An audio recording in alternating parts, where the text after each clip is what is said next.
actually is a really smart title. I mean, it's obviously about cars. There is like the light in your car that shows up that says maintenance required, but also it's about relationships, and I think there's always going to be maintenance required in a relationship. Yeah. Hello. Not you again. Yeah. I've had enough of this. How are you? I'm good. I'm excited to be here. It's good to talk to you again. Yeah, good to talk to you too. Nothing about comic books today, so I feel like I'm safe, right? You're always safe. Always safe. Well, my first question is just maintenance required, right? I think titles are really fascinating. What can you say about this title and how it like perfectly sets the stage for audiences and also functions on multiple levels? It actually is a really smart title. I mean, it's obviously about cars. There is like the light in your car that shows up that says maintenance required, but also it's about relationships, and I think there's always going to be maintenance required in a relationship. Yeah. When it comes to the romance genre, what do you think is the most unique part of this film that really adds to that whole space of movies?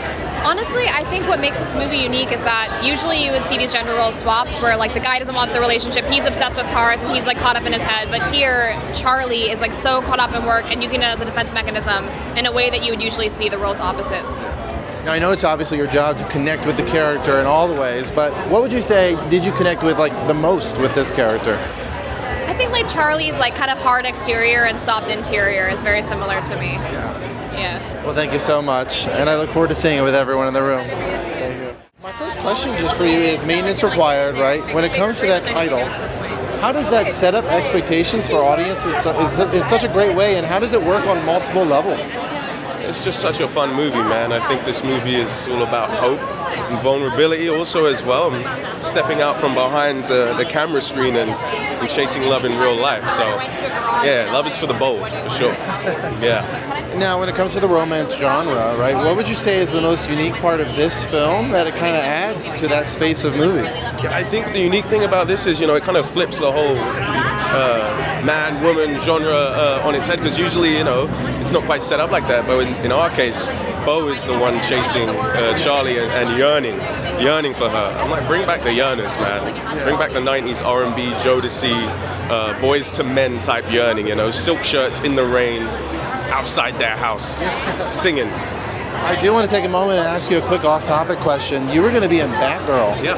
I was wondering, is there anything you could share about what that would have looked like, your role in that film, since we haven't seen it? Yeah, man, it was, I got the chance to watch it, and it was a phenomenal film, man. I'm really sad the world never got to see it, but you never know. You never know. I was going to say, you think it might be, they saved Coyote Acme, so I'm like, maybe one day. They did, and it was great that they saved that. I'm going to have a ticket and be buying my ticket and seeing that movie myself, so there's always hope, Hollywood's a funny place, and I think if enough people want it, it can happen. I think titles can be very fascinating. So when it comes to the title of this movie, how can you tease like how it sets up audience expectations and also just functions on multiple levels? This is the most existential question I've gotten all night. And you're welcome. And to answer your question, I don't know. Well, maintenance required, right? So it's a relationship, it's kind of a rivalry, there's kind of a lie happening and the reveal of truth. And so it's basically saying like, hey, if you're going to be in a relationship, maintenance is required, right? And that also goes with cars. So it does make sense. There are a lot of romance films out there. What do you feel is the most unique part of this movie that really adds to that genre? Well, I think it's a nice twist. I think it's, rom-coms kind of went away for a little bit and now they're coming back. And this is a nice way to honor older rom-coms, which everyone loves, but with a new twist. Yeah. Last question for you. What is, like, when it comes to your character, obviously it's your job to connect with them on many levels, but what did you connect with the most personally?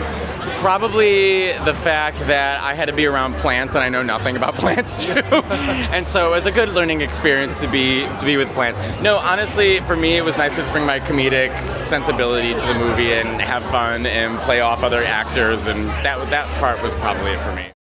So with this title, how does it represent the film on multiple levels and really sets the stage for what people can expect? You know what's funny? This is the very first title I thought of for this film, and I'm so happy that it's still there. Like, this was the original title of the film.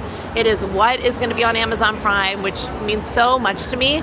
And maintenance required is how I feel about my life in general, and I feel like a lot of people can relate to that. Like, I'm getting my hair done for this event, and I'm like, maintenance is required all over the place, and all over my life. And I think also, though, I'm a person that's never been good at car maintenance and have seen the maintenance required, light come up. So not only is it a literal, part of taking care of your cars, but it's the larger metaphor for, keeping up with your life, your love life, and, everything.